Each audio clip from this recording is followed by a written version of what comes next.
CEO pretends to be new employee in his own company, but never imagined this would happen.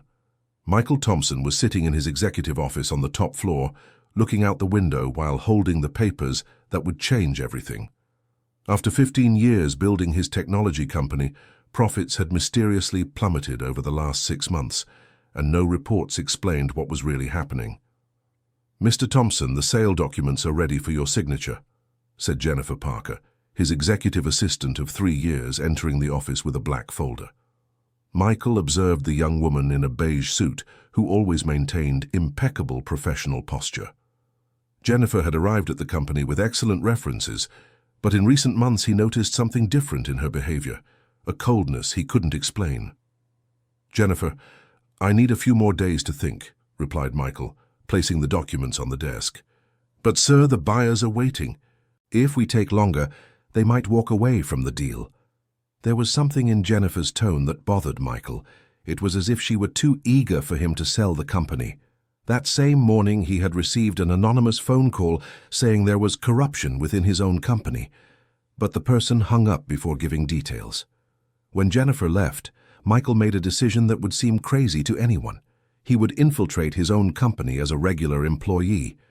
He had to personally discover what was destroying everything he had fought for. 2 hours later, Michael was in the bathroom of the nearest mall, cutting his hair and shaving differently. He put on a simpler suit he had bought at a discount store, non-prescription glasses and a cheap briefcase. When he looked in the mirror, he barely recognized himself. The following Monday at 7 in the morning, Michael presented himself at the reception of his own company as Robert Davis, new employee in the administrative department. The receptionist, a grey-haired lady named Mrs. Jenkins, welcomed him with a warm smile. "Welcome, Robert. We've been expecting you. I'll take you to Amanda, your supervisor," said Mrs. Jenkins, walking through hallways Michael knew like the palm of his hand. Michael's heart was pounding. For the first time in years, he was seeing his company from an ordinary employee's perspective. The hallways seemed narrower, the lights dimmer, and there was a tension in the air he had never noticed from his executive office. "Amanda, this is Robert, the new employee," announced Mrs. Jenkins as they reached a desk in the middle of the office. Amanda Wilson was a woman of about 40, wearing an elegant red dress. Her brown hair was perfectly styled, and she wore jewelry that seemed too expensive for a manager's salary. When she turned to look at Michael, her eyes shone with a hardness that made him instinctively step back. "So you're the famous Robert," said Amanda, examining him from head to toe as if he were a defective product. "I hope you're more competent than the last employee who worked here." "Yes, ma'am. I'm here to learn and work hard," replied Michael, trying to sound humble. "Good, because we don't have time for lazy people here," said Amanda, pulling a stack of documents from her desk. "Your first task is to organize all these files in alphabetical order, and then you'll clean the conference room. Apparently, the cleaning staff hasn't been doing a good job lately." Michael swallowed hard.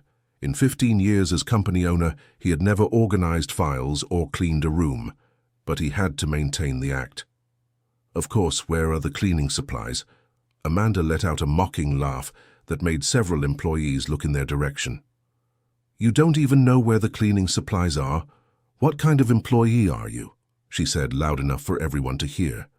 "They're in the storage room at the end of the hallway. And Robert, one more thing, here we actually work. If you can't keep up, you'd better look for another job." The employees around them quickly lowered their heads, returning to their tasks. Michael noticed that everyone seemed afraid. Something was very wrong here, something that went far beyond the numbers that appeared in the reports. While organizing the files, Michael paid attention to the conversations around him. In low voices, the employees talked about delayed salaries, about benefit cuts that hadn't been officially communicated, and about colleagues who had been fired without explanation. "Psst, Robert," called a young woman of about 25 from the next desk. "I'm Ashley, an intern in the department. You're new here, right?" "Yes, I am." "Nice to meet you, Ashley." Ashley looked around carefully before moving closer. "A tip. Don't draw Amanda's attention. She's been very nervous lately, firing people for anything. And if she asks you to sign something, read it carefully first. Some people are saying she's making people sign documents without properly explaining what they are." Michael's heart raced. Documents being signed without explanation.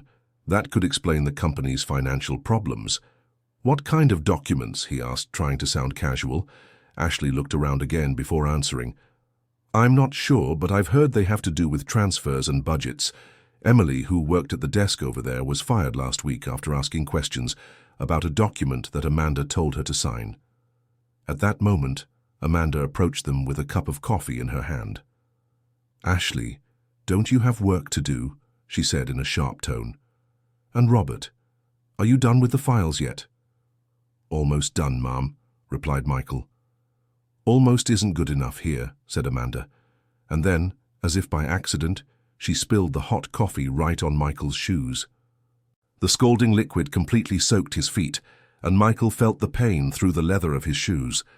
Some employees looked on with pity, but no one moved to help. Oh, what a shame! How careless of me, said Amanda, in a voice that showed no remorse. Robert, could you clean this up for me? The cleaning supplies are in that storage room I mentioned. Michael looked at the coffee-soaked floor, at his stained shoes, and then at Amanda's face. She was clearly enjoying the situation, with an almost imperceptible smile on her lips. Around them, some employees lowered their heads even further, as if they had witnessed similar scenes before. Dear listener, if you're enjoying the story, please take a moment to like and especially subscribe to the channel. It really helps us who are just starting out. Now, continuing. With hands trembling from contained anger, Michael went to the storage room to get the cleaning supplies. As he walked down the hallway, he passed by Jennifer's office, his executive assistant. The door was slightly ajar, and he could hear a phone conversation. Yes, he hasn't signed the papers yet, but it won't be long, Jennifer was saying in a low voice. The pressure is building as we planned. We just need a few more days. Michael stopped to listen better, pretending to look for something in his briefcase. No, he doesn't suspect anything yet. Amanda is doing a good job down there. The numbers keep plummeting and soon he'll be desperate enough to sell, Jennifer continued. Michael's blood ran cold. Jennifer and Amanda were working together to force him to sell the company. He needed proof, but first he had to go back and clean up the coffee to avoid raising suspicions. When he returned with the cleaning supplies, Amanda was talking to two men in suits that Michael didn't recognize. She stopped speaking when she saw him approaching. Robert, after you clean that up, I need you to organize some documents in the records room. Ashley will show you where it is, she said, and then walked away with the two men. Ashley approached Michael while he was cleaning the floor. Are you okay? I know that must have hurt, she said with genuine concern. I'm fine. It's part of the job, right? Replied Michael, trying to hide his humiliation. No, it's not part of the job at all. Amanda does this on purpose. I've seen her humiliate other employees like this. Some people have quit because of her. Why doesn't anyone complain to the bosses? Ashley gave a bitter laugh. You still don't understand how things work around here. Amanda has protection from the top. They say she has some compromising information about someone important in the company. Anyone who complains about her ends up getting fired. Michael finished cleaning and followed Ashley to the records room. It was a place he had never visited as the owner of the company, full of shelves with old documents and filing cabinets. These documents here need to be sorted by department, explained Ashley, pointing to several boxes. But Robert, can I give you another piece of advice? Of course. If you find any strange documents, it's better to pretend you didn't see them. Amanda has eyes everywhere, and she doesn't like curious employees. While organizing the documents, Michael paid attention to every paper that passed through his hands. Most were normal administrative documents, but suddenly he found something that made him stop. A copy of a bank transfer for $50,000, going from the company account to a personal account in Amanda Wilson's name. Michael's heart beat faster. This was the proof he had been looking for. But as he was taking a picture of the document with his phone, he heard footsteps approaching. What are you doing there? It was Amanda's voice behind him. Michael quickly put away his phone and showed the documents he was organizing. Just sorting the papers by department, like Ashley showed me. Amanda approached and examined the documents in his hand. Luckily, the bank transfer had ended up in the pile he had already sorted. "You're taking too long. An efficient employee would have finished this long ago," she said, taking some folders from the shelf. "And Robert, one important thing, company documents are confidential. I hope you understand the importance of keeping your mouth shut about anything you see here." "Of course, ma'am. Total discretion." "Good. Because employees who can't keep secrets don't last long here," said Amanda, and there was a clear threat in her words. After she left, Michael managed to take a few more pictures of compromising documents. There were at least 5 different transfers in the last 3 months, all to Amanda's personal accounts. The total amount exceeded $200,000, but as he was putting the documents back, he heard raised voices coming from the hallway. "I can't take this anymore, Mrs. Jenkins." It was an older man's voice. "My family needs my salary, but it's been 2 months since I've been paid in full." "I know, Mr. Sullivan, but I can't do anything." "The orders come from above," replied the receptionist. "From above? But isn't the owner of the company a good person? Why would he let this happen to us?" "I don't know, Mr. Sullivan, but it seems things changed a lot after Amanda was promoted. It wasn't like this before." Michael felt a pain in his chest. "Your employees were suffering, and they didn't even know he was unaware of what was happening. Amanda was using her authority to harm innocent people while enriching herself with company money." When he finished in the file room, Michael returned to his desk. Ashley was no longer there, and in her place was a man about 50 years old with graying hair and a tired expression. "You're Robert, right? I'm Frank. I work in the finance department," the man said, extending his hand. "Nice to meet you, Frank. Can I give you some advice from someone who's been here 10 years? Watch out for Amanda. She's keeping an eye on everyone, looking for reasons to fire employees." "Why would she do that?" Frank looked around carefully before answering. "Because for every employee she fires, she takes a portion of the salary that was meant for that person. It's a kind of commission she created for herself. I've seen it happen many times. Is that legal?" "Of course it's not legal. But who's going to complain? Jennifer upstairs is her friend, and the other bosses never come down here to see what's happening." At that moment, Michael understood the scale of the problem. It wasn't just Amanda embezzling company money. It was a whole system of corruption that involved his executive assistant too. Jennifer was sabotaging the company from within, while pressuring him to sell from the outside. "Frank, can I ask you something? Have you ever signed any document you didn't fully understand?" Frank's face turned pale. "Why do you want to know that?" "It's just that Ashley told me that—" "Listen here, Robert," Frank interrupted, moving closer. "You seem like a good person, so I'll give you some advice. Don't ask questions about the documents. Don't ask questions about money. Don't ask questions about anything. Just work, get your paycheck, and go home. If you ask too many questions, you might end up like Richard." "What happened to Richard?" Frank looked nervously toward Amanda's desk before answering. "Richard was from the accounting department. Very competent, had worked here for 8 years. He started noticing some irregularities in the numbers and decided to investigate. A week later, he was fired for cause, accused of stealing office supplies." "Did he actually steal?"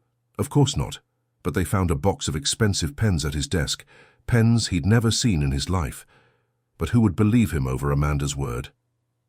The afternoon passed slowly for Michael. Every conversation he overheard, every document he saw, every fearful look on the employees' faces, everything confirmed that his company had become a place of exploitation and corruption. And the worst part was that this was happening in his name, using his reputation. Around 5 in the afternoon, Amanda approached his desk. "Robert, I need you to stay late today. We have an important meeting tomorrow, and some documents need to be ready." "No problem. Until what time?" "Until whenever necessary. And oh, you won't be getting overtime for this. Consider it an investment in your future here at the company," she said with an ironic smile.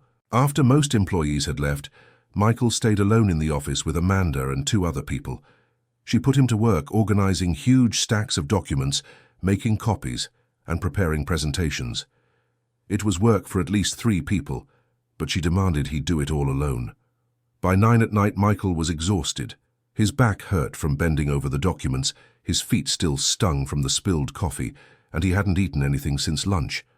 But it was when everyone left that he got the opportunity he'd been waiting for. Alone in the office, Michael went to Amanda's computer. She had left an email program open, and he began reading the messages. What he found was even worse than he had imagined. There was an entire conversation between Amanda and Jennifer, planning how to force him to sell the company. They mentioned interested investors who would pay them a generous commission if they could make the sale happen quickly. The same investors that Jennifer had introduced to Michael as serious buyers. In another email, Amanda described in detail how she was sabotaging the company's numbers, delaying customer payments, cancelling important contracts without informing the board, and diverting funds to personal accounts, all to make it seem like the company was going bankrupt. But what shocked Michael the most was an email where Jennifer said, "Michael is so focused on the big picture that he doesn't even notice what's happening right under his nose. Men like him think they can run a company from their ivory towers without ever getting their hands dirty. Now he's going to learn the price of arrogance." There was a personal anger there that Michael hadn't expected. Jennifer wasn't just trying to make money from the sale of the company, she wanted to see him humiliated. Michael was taking pictures of the emails when he heard the office door opening. Quickly, he closed the program and pretended to be organizing documents. "Robert, what are you still doing here?" It was Amanda, accompanied by a man Michael didn't know. "Finishing up the documents you asked for," he replied, trying to keep his voice calm. "This is the new employee I told you about," Amanda said to the man. "Robert, this is Dr. Williams, our accountant." The man eyed Michael suspiciously. "He seems a bit old to be starting as a junior employee," commented Williams. "That's true," Amanda agreed, stepping closer to Michael. "Robert, how old are you again?" 42, lied Michael, shaving a few years off his real age. "Quite experienced to be accepting such a low salary, don't you think?" Williams continued. "Most men your age are already in management positions somewhere." Michael felt cold sweat trickling down his back. They were suspicious of him. "I had some issues at my previous job. I prefer to start over slowly," he said. "What kind of issues?" Amanda pressed. "Personal issues. I'd rather not go into details." Amanda and Williams exchanged a look that Michael couldn't decipher. "It's good that you're discreet, Robert." "Discreet people are always welcome here," said Williams, with a smile that didn't reach his eyes. After they left, Michael quickly finished his work and headed out. But on his way out, he got a surprise. Ashley was waiting for him in the parking lot. "Robert, I need to talk to you," she said, looking around nervously. "What is it, Ashley?" "They're suspicious of you. I overheard Amanda on the phone with someone, saying you asked too many questions on your first day, and that it's not normal for a new employee."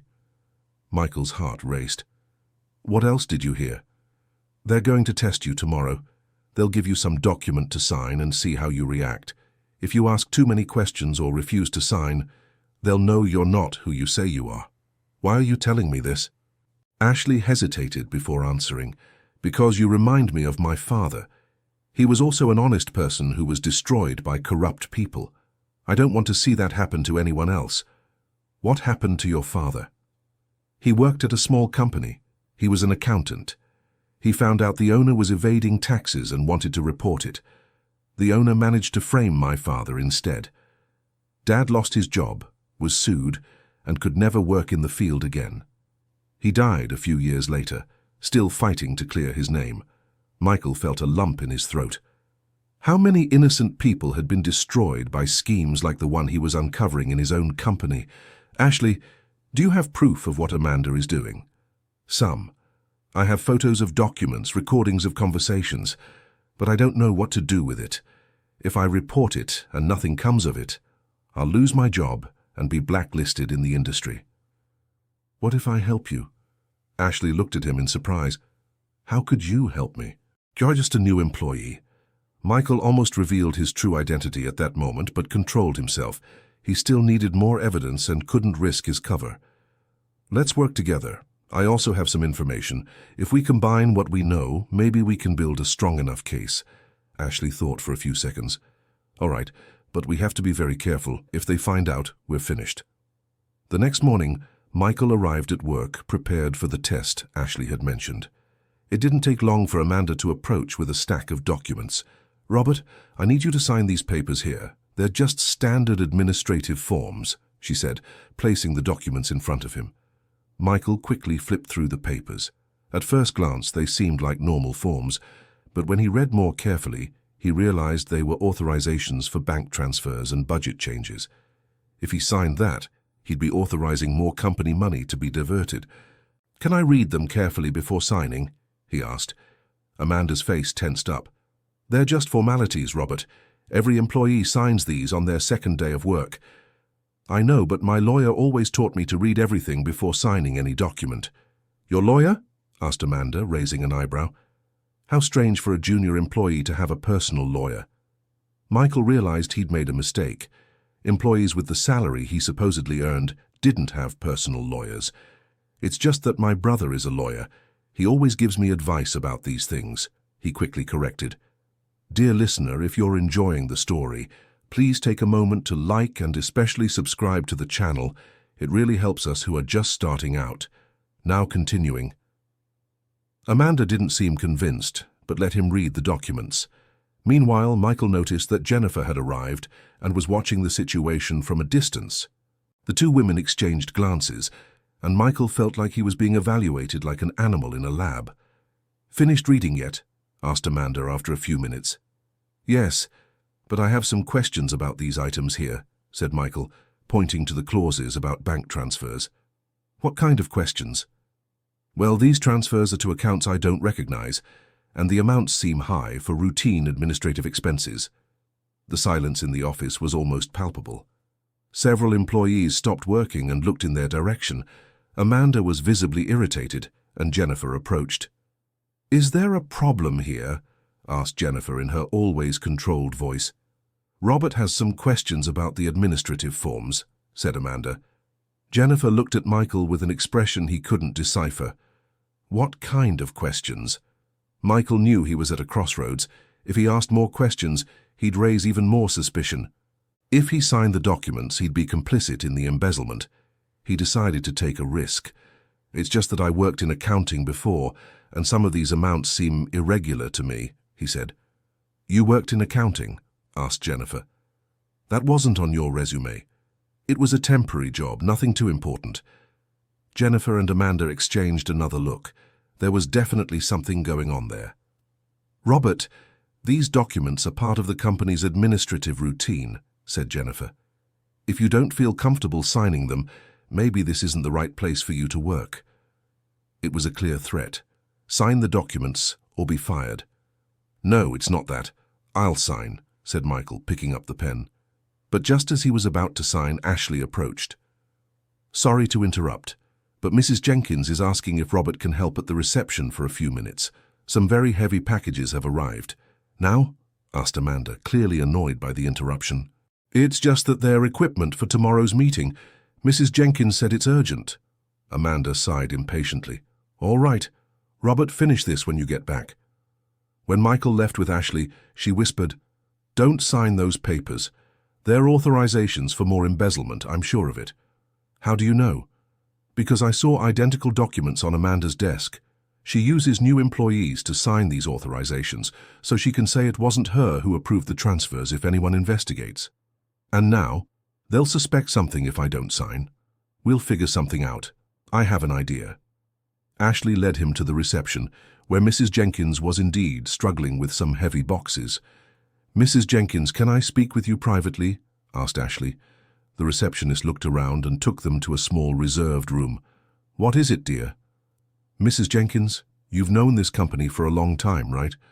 "Yes, I have. I've worked here for 12 years. 12. So I've seen this company grow from the beginning." "And what was it like before?" Mrs. Jenkins sighed. "It was very different. The owner, Mr. Michael, was a very good man. He always treated employees with respect, paid on time, gave everyone opportunities to grow. But over the past few months, everything has changed." "How so?" "Salaries started being delayed, good people being fired for no reason, benefits being cut. It's like the company became a different place overnight." Ashley looked at Michael before continuing. "Mrs. Jenkins, have you ever suspected that someone might be embezzling money from the company?" She turned pale. "Why are you asking that?" "Because Robert and I have some evidence, but we need your help. Mrs. Jenkins looked at Michael carefully. Do you suspect something too? Yes, ma'am. And I think the company's problems aren't the owner's fault, but rather people taking advantage of his trust. What kind of evidence do you have? Ashley showed some photos she had taken of incriminating documents. Mrs. Jenkins examined everything carefully.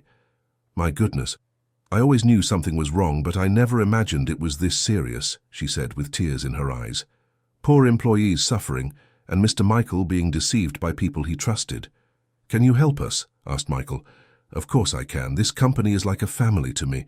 I won't let them destroy everything Mr. Michael built. At that moment, Michael felt a strong emotion. Mrs. Jenkins was willing to fight for his company, without even knowing she was speaking to the owner himself. What do we need to do? Asked Mrs. Jenkins. We need more evidence and a way to reach the real owner of the company without going through Jennifer, said Ashley. That will be difficult. Jennifer controls all contact with Mr. Michael. No one can speak to him directly. Michael almost smiled at the irony of the situation. They were trying to find a way to speak to him, and he was right there in front of them. What if we found a way to contact him directly? Suggested Michael. How? Every business owner has lawyers, accountants, trusted people who work outside the company. If we could get in touch with someone like that, we could pass along the information without Jennifer knowing. Mrs. Jenkins thought for a moment. That's true. I know that Mr. Michael has a lawyer who handles his personal matters, Dr. William Harrison. I've seen the name on some documents. Michael knew Dr. William well. He had been his lawyer for over 10 years and was one of the few people he trusted completely. Would you have his contact information? No, but I can try to find out. I have access to the company's old files. Perfect. Meanwhile, I'll try to gather more evidence, said Michael. When they returned to the main office, Amanda was waiting with a not-so-friendly expression.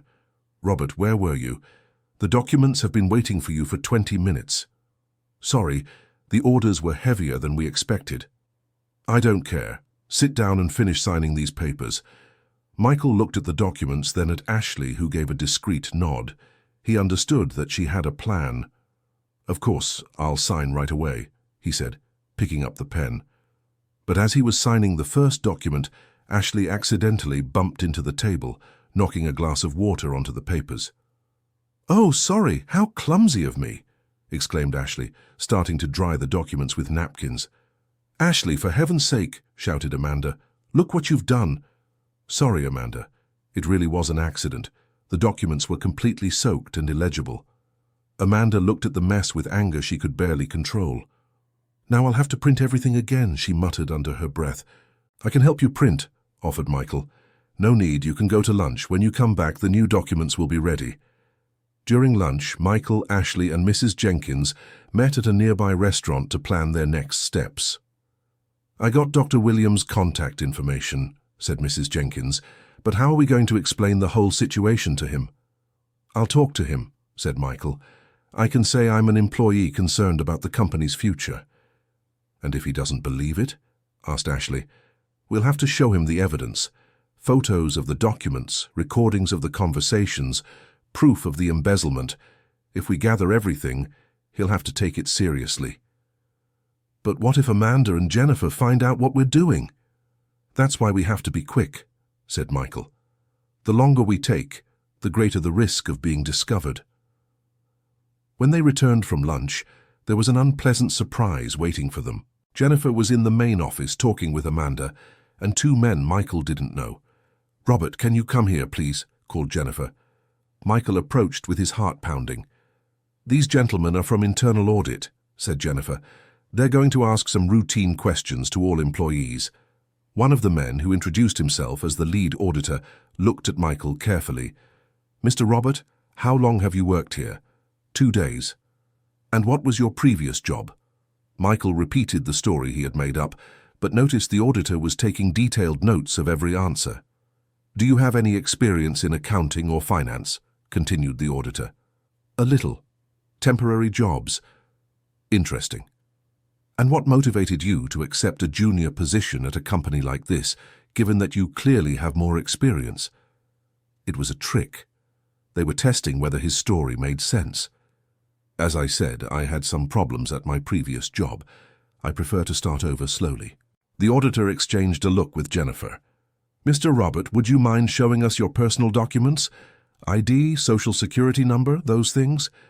Michael felt his blood run cold. If they saw his real documents, they would immediately discover he was the owner of the company.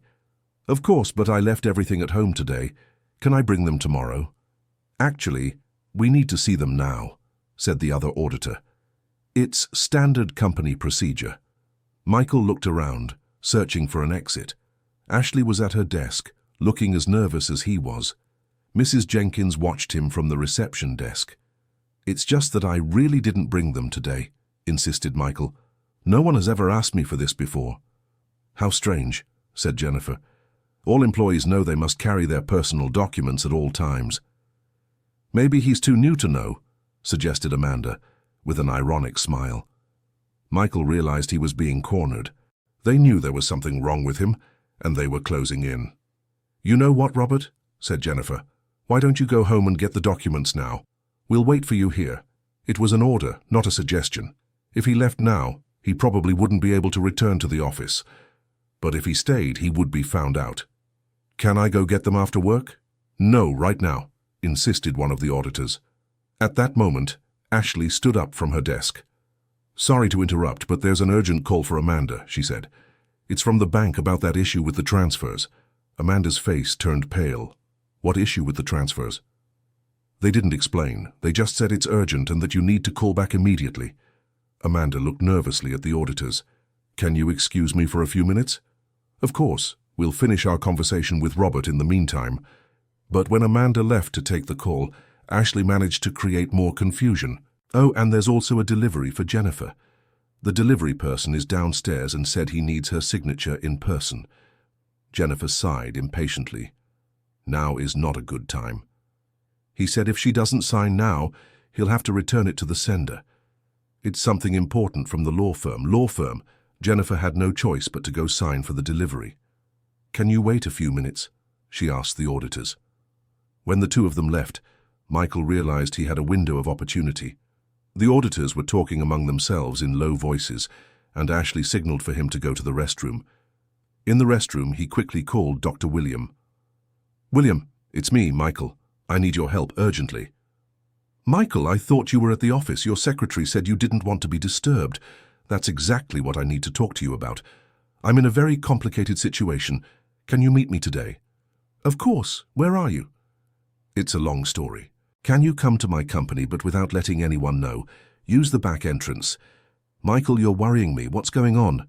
"Jennifer and a manager named Amanda are sabotaging the company. I have proof, but I need your help to expose everything without them suspecting." There was silence on the other end of the line.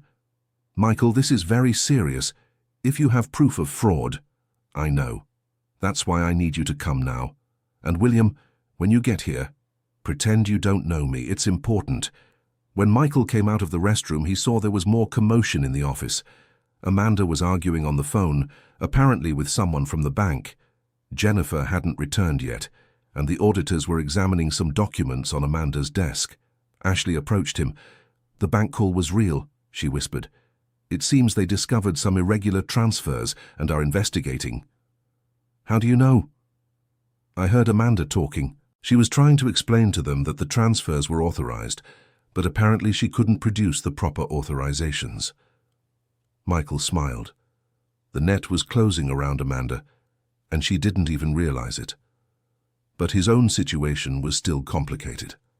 When Jennifer returned, she would want to see his documents. He needed a way out. That's when he saw Dr. Harrison discreetly entering through the back door. The lawyer looked around carefully, as if searching for someone. Dear listener, if you're enjoying the story, please take a moment to like and especially subscribe to the channel. It really helps us who are just starting out. Now, continuing. Michael approached him, pretending to be just a helpful employee. "May I help you, sir?" "I'm looking for Mr. Michael Thompson. I'm his lawyer, Dr. William Harrison." "Mr. Thompson isn't available at the moment," said Michael. "But can I help you with something?" Dr. Harrison examined him closely. Michael gave a subtle signal with his eyes, and the lawyer understood. "Actually, I'm here regarding some irregularities that were reported in the company," said Dr. Harrison, loud enough for the auditors to hear. One of the auditors immediately approached. "You're a lawyer? What kind of irregularities?" "Sorry, I can't discuss details with unauthorized personnel. Where can I find the company's board?" "I'm from internal audit," said the man, showing his identification. "I can help you." Dr. Harrison carefully examined the identification. "Interesting. Are you investigating the same issues that brought me here?" "What issues?" "Misappropriation of funds, unauthorized transfers, improperly signed documents, that sort of thing." The two auditors exchanged glances. It was obvious they weren't expecting this. "Do you have proof of these irregularities?" asked the second auditor. "I have some preliminary evidence, but first I need to speak with the company's leadership." At that moment, Jennifer returned, and her face paled when she saw Dr. Harrison. "Dr. Harrison, what are you doing here?" "Ah, Mrs. Parker, good to see you. I'm here representing Mr. Thompson's interests regarding some matters that have come to our attention." "What matters?" asked Jennifer, trying to maintain her composure. "Matters related to the company's financial management. We received some anonymous reports about possible irregularities." Jennifer's face grew even paler. Amanda, who had finished the call with the bank, approached the group. "What's going on here?" she asked. "Is this Mrs. Wilson?" asked Dr. Harrison. "Perfect. The two people I needed to find." "Why?" asked Amanda nervously. "Because you both appear frequently in the evidence we've received," said Dr. Harrison, taking a folder from his briefcase. Michael watched everything with admiration. Dr. Harrison was handling the situation like the excellent lawyer he was, without revealing that Michael was right there. "What kind of evidence?" asked Jennifer. "Documents showing irregular bank transfers, compromising emails, manipulated financial reports, that sort of thing." Amanda and Jennifer exchanged panicked looks. "There must be some mistake," said Jennifer. "All our operations are proper." "I'm sure they are," said Dr. Harrison with an ironic smile. "But Mr. Thompson asked me to investigate anyway, just to be certain." "Mr. Thompson knows about these allegations?" asked Amanda. "Naturally. He's the one who hired me to investigate." Michael almost smiled, seeing the desperation on the two women's faces. "And where is he now?" asked Jennifer. "In a safe place, reviewing all the evidence we've gathered. By the way, he was quite impressed with the quality of the proof we obtained." The two auditors were watching the entire scene with growing interest. "Dr. Harrison, would it be possible for us to examine this evidence?" asked one of them. "Of course. In fact, it would be very useful to have an independent audit confirming our findings." Dr. William Harrison opened the folder and began showing the documents. Michael Thompson noticed it was the same documentation he had collected over the past 2 days, only now organized professionally. While everyone was focused on the documents, Michael took the opportunity to approach Ashley and Mrs. Jenkins. "Now is our chance," he whispered. "While they're distracted, let's gather all the evidence we have and give it to Dr. Harrison." Ashley agreed and discreetly went to her desk, picking up the photos and recordings she had collected. Mrs. Jenkins did the same with the documents she had found in the files. When they returned, Dr. Harrison was explaining to the auditors how he had collected the evidence. "Actually, we had help from some honest people within the company," he said. "Employees who noticed the irregularities and had the courage to report them." "Which employees?" asked Jennifer Parker, her voice almost desperate. "I can't reveal that right now, but I can say they are upstanding people who care about the company's future." At that moment, Michael stepped forward. "Dr. Harrison, may I speak with you privately?" he said. The lawyer looked at him carefully. "Of course. You are?" "Robert Davis, one of the employees who has information about the irregularities." Dr. Harrison pretended not to know him. "Ah, you're one of our sources? Perfect. Let's talk in the conference room." When they were alone in the room, Dr. Harrison smiled. "Michael, you're completely crazy. 2 days pretending to be an employee? So many things could have gone wrong." "I know, but it was the only way to find out the truth. William, it's worse than we imagined." Michael told him everything he had discovered over the past 2 days. Dr. Harrison listened with growing attention. "This is more than enough material for a criminal case," said the lawyer. "But Michael, now you need to decide how you want to proceed." "What do you mean?" You can continue pretending to be Robert and let me handle the entire investigation, or you can reveal your identity and confront the two of them directly. Michael thought for a few seconds. What do you recommend? Revealing your identity would have more impact. Imagine the look on their faces when they find out the new employee they humiliated is actually the owner of the company. But if I reveal myself now, they might claim it was all a misunderstanding, that they didn't know who I was. True, but we have too much evidence for them to deny it. And Michael, there's one more thing. While you were here, I did some investigating on my own. What kind of investigating? I discovered that the buyers Jennifer brought to you are actually people connected to a consulting firm she secretly founded herself. It was a scheme for her to buy your company through third parties for a price well below its actual value. Michael felt his anger rising. She was going to steal my company and make money from it too. Exactly. And there's more. Amanda isn't just an accomplice, she's Jennifer's partner in this shell company. So everything was planned from the beginning. It seems so. They've been sabotaging the company for months, waiting for the right moment for you to give up and sell. Michael took a deep breath. He had trusted Jennifer for 3 years, and she had used that trust to try to destroy everything he had built. William, I want to confront them, but in a way they'll never forget. What do you have in mind? Michael smiled.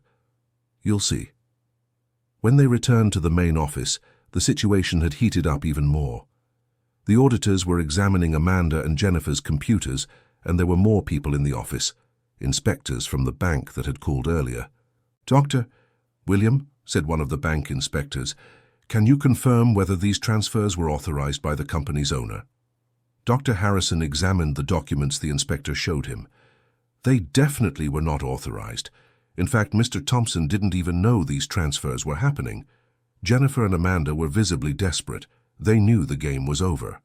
Where is Mr. Thompson? Asked Jennifer. I need to speak with him urgently. He is here, said Dr. Harrison. Here? Where?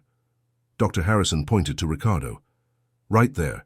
Robert Davis, also known as Michael Thompson. The silence in the office was absolute. Jennifer looked at Michael with an expression of absolute shock. Amanda turned so pale it looked like she would faint. That's impossible, stammered Jennifer. Michael approached, removing his fake glasses. Hello, Jennifer. Hello, Amanda. Surprised to see me? Michael, I don't understand, said Jennifer, still trying to process what was happening. You don't understand? I'll explain then. For the past 2 days, I've been here as a regular employee, watching how you two destroy my company. Amanda tried to speak, but no sound came out of her mouth. Oh, and Jennifer, remember when you said that men like me run companies from our ivory towers, never getting our hands dirty, continued Michael. Well, now I've gotten my hands dirty, and I discovered exactly what you were doing. Michael, I can explain everything, tried Jennifer. Explain? Jennifer, I saw the emails, I saw the documents, I saw you two planning how to force me to sell my own company to your accomplices. The employees around were watching the scene with fascination. Many of them had already understood that this was the real owner of the company, the man they thought was too far away to notice what was happening. And you, Amanda, said Michael, turning to the manager.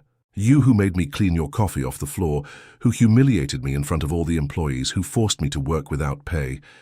How do you feel now knowing you were humiliating your own boss? Amanda began to cry. I didn't know.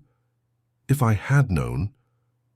If you had known, you would have kept stealing from the company but treated me with more respect, interrupted Michael. The problem isn't how you treated me, Amanda. The problem is how you treat all the employees. How you steal money that should go to their salaries. At that moment, Ashley approached. Mr. Thompson, may I speak? Of course, Ashley. Thank you. Thank you for doing this, for coming down from your office and seeing what was really happening down here. Don't thank me, Ashley, thank yourself. You had the courage to help me without even knowing who I was. Mrs. Jenkins also approached with tears in her eyes. Mr. Thompson, you are even more upstanding than I imagined. Going through all this to discover the truth and protect the employees, that shows the kind of person you are. The bank inspectors were finishing collecting all the evidence. One of them approached Michael. Mr. Thompson, We need you to file a formal report about the embezzlement, but I can tell you we have more than enough material to recover all the misappropriated money." "What was the total?" "Over $500,000 in the last 6 months." Michael shook his head. $500,000 that could have been used to improve employee salaries, to invest in new equipment, to make the company grow. "And now?" he asked. "Now they will face criminal charges for embezzlement and fraud. And the shell company they set up will also be investigated." Jennifer and Amanda were taken by the inspectors to give their statements. As they were leaving, Jennifer looked at Michael one last time. "Why did you do this? Why didn't you just fire me and be done with it?" And Michael Thompson thought about the question for a few seconds. "Because I needed to understand. I needed to know if the problem was with me, if I really was too distant of a boss, and I needed to see how my employees are treated when I'm not around." "And what did you find out?" "I found out that I have amazing employees who deserve much more than I was giving them. And I found out that trust is something that must be earned every day, not just once." After they left, the office was silent for a few moments. Then, spontaneously, the employees began to applaud. "Mr. Thompson," said Frank, the employee from the finance department, "you can be sure that all of us will work even harder now. Knowing that you care enough about us to go through all this, that means a lot. Frank, you already work too hard. In fact, one of the first things I'm going to do is review all the salaries. And I'll create a direct line of communication between you and me, so that situations like this never happen again." In the weeks that followed, Michael implemented profound changes in the company. He created an employee committee that met with him monthly to discuss problems and suggestions. He increased the salaries of all the employees who had been harmed by Amanda's scheme. And more importantly, he began to spend at least 2 hours a day in the main office, talking directly with the employees. Ashley was promoted to manager of the administrative department. Mrs. Jenkins received a raise and a special bonus for her loyalty. Frank was put in charge of a new internal audit department to ensure nothing like that would ever happen again. The company was not sold. On the contrary, with the elimination of the embezzlement and with more motivated employees, the profits began to rise rapidly. In 6 months, the company was stronger than ever. Michael also changed personally. He began to value human contact at work more, to listen to the employees' concerns, and to understand that being a good leader means being truly present, not just physically. 6 months after the incident, Michael organized a get-together party for all the employees. During the party, he made a speech. "I want to thank all of you for teaching me a very important lesson. I learned that it's no use having a prosperous company if the people who work in it are not respected and valued. I learned that leadership is not about giving orders from an office on the top floor, but about being together, fighting for the same goals." He looked at Ashley, who was smiling in the audience. "I learned that courage sometimes comes from the most unexpected people, and that loyalty is something that is earned with actions, not with words." Ashley stood up. "Mr. Thompson, can I say something?" "Of course." "What you did for all of us went beyond being a good boss. You showed that there are people willing to fight for what is right, even when it's difficult. That's rare nowadays." The employees applauded. Michael felt a strong emotion in his chest, a satisfaction that he had never felt with just profits and numbers. Dr. William Harrison, who was also at the party, approached him. "So, Michael, was the experience of being an employee worth it?" Michael smiled. "It was worth every moment, every humiliation, every difficulty, every unpaid overtime hour, because it made me understand what it really means to run a company." "And would you do it again?" "I hope I don't have to. But if I need to, I'll do it without hesitation."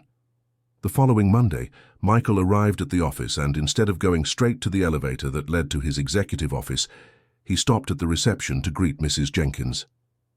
"Good morning, Mrs. Jenkins. How was your weekend?" "Good morning, Mr. Michael. It was great, thank you for asking." As he walked through the main office, Michael greeted every employee by name. He stopped to chat with Ashley about a new project. He asked Frank about the previous week's numbers. When he finally reached his office, Michael looked out the window. Down below he could see the city's hustle and bustle. people rushing to their jobs, striving to build their lives. For a long time, he had felt disconnected from that reality. Now, he knew he was part of it. The phone rang. It was an important client wanting to schedule a meeting. "Of course we can meet on Wednesday," said Michael. "But the meeting will be in the main office, not up here. It's just that I prefer to stay closer to my team." When he hung up the phone, Michael smiled. He had a thriving company, loyal employees, and a life lesson he would never forget. Sometimes to be a true leader, you first need to learn to be led. And if anyone asked if he regretted pretending to be a regular employee in his own company, Michael would answer without hesitation. It was the best decision he made in 15 years of his career. End of story. And what about you, dear listener?